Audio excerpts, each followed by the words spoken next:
Here is the piece called Current by Paula Dreyer. I'm just going to play the whole thing for you first.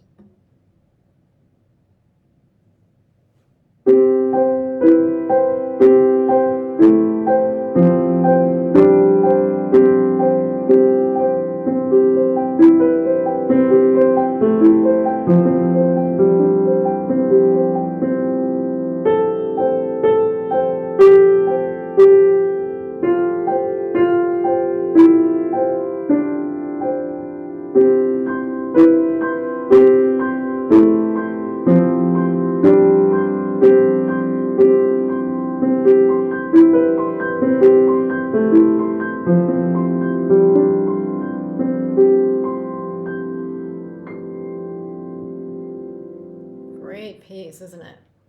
Okay, let's talk about learning all the different parts of this piece and what two fingers are being used in both hands. So we have 1 and 5 in the left hand and 1 and 5 in the right hand. When you play 1 and 5 together on the piano, it should really feel like your palm right here is doing the work of supporting the outside fingers, sort of like the roof over a house. So just take your hand, flip it over, and drop it like that. And it should feel very strong. Give that a try.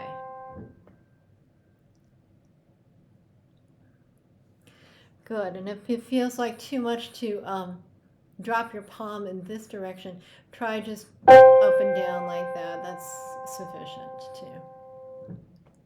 Good. Let's work on the left hand, okay? So both hands are in treble clef. The left hand, Paula was nice enough to write in the note name. So we have thumb on G, pinky on C. And you can really see from the video that I am not twisting. My pinky is all the way at the corner of the C sharp. That is very important so that my palm can feel really connected to the piano. One of my teachers used to say it's like having this side of your hand smile at the floor. Okay, so the thing that's tricky about the left hand is it moves around. So if you want to write the note names underneath each fifth, you should. So here we're going C and G, rest. We're going to E and B, rest. We're going to C and G. Try that much. Good. Now notice when I have a rest, I let go and then I move. I'm going to add one more. We're going down to A for this one. Give that a try.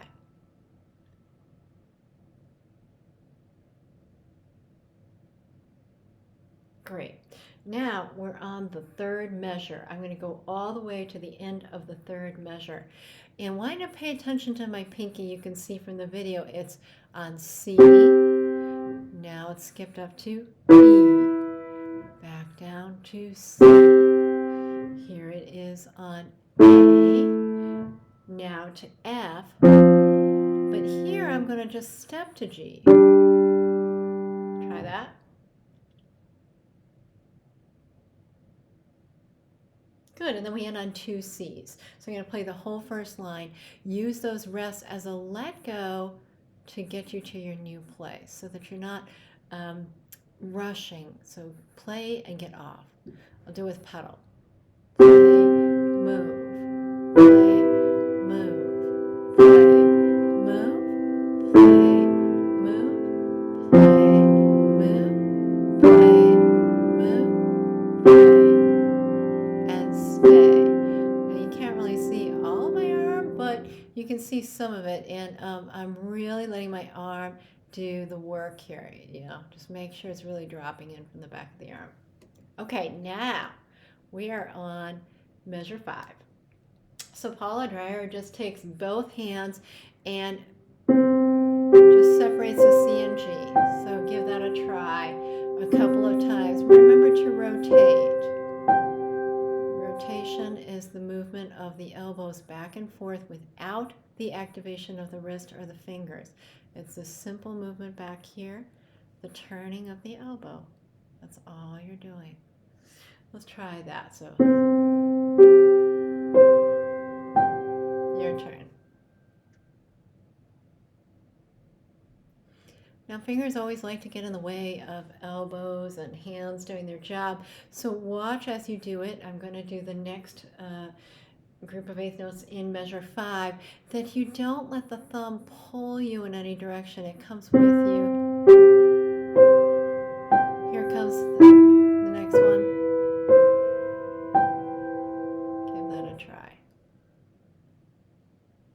So again, what Paula Dreyer is doing here, and I would encourage you to write the note names in, she's following the same pattern she did on the first line, but she's just breaking it up. So you've got the same thing. So here we are. I'm going to add the next measure.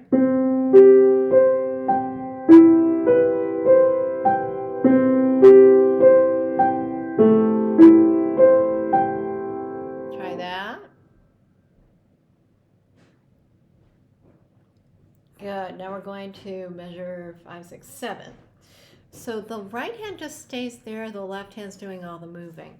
So notice how I do that quickly.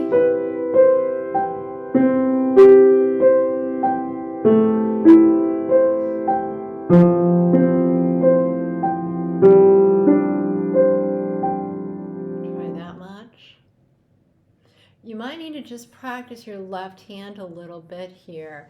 It can be kind of tricky to get it to rotate and then move. Let me show you a little bit about how I would practice this. I'd go left, right, move. Left, right, move. Left, right, move. Left, right, move. Left, right, move. Left, right, move. Left, right, and stay there. You try. And saying it really helps your arm to do it. Good, so that'll take some working out. Let's get measure 9. Measure 9 is lovely. So left hand is on A. It's got tenuto markings. Now something totally different. Try that. Again, if you want to write those note names in, go for it. Here's the next line. I'm on measure 11 now. F, E, D. Whenever I have a tenuto, I make sure that I'm really dropping my hand in there a little bit. It just feels a little bit heavier. Let's add the right hand. The right hand's kind of got an easy job here. I'm just staying on C and G.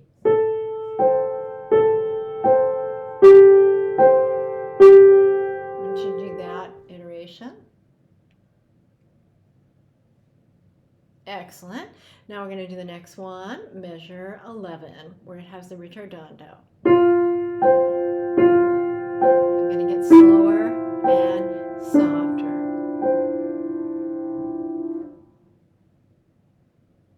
Beautiful. So now the last line on this page is exactly like the first line, but you're just bringing the right hand up here. Okay? You're going to work on that. Get your wrist to move you. You might have noticed the last line on the next page at measure 17 is exactly like the first line, except you have a ritardando, piano dynamics, and the left hand is going over and ending on that very high C. So here it comes.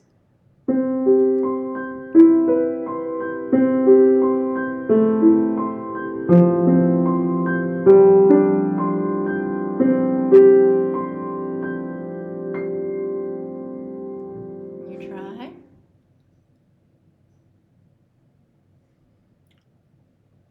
Now what's challenging about the left hand is that when you have this rotation, I encourage you to practice it like this, just to get the flow of it, okay?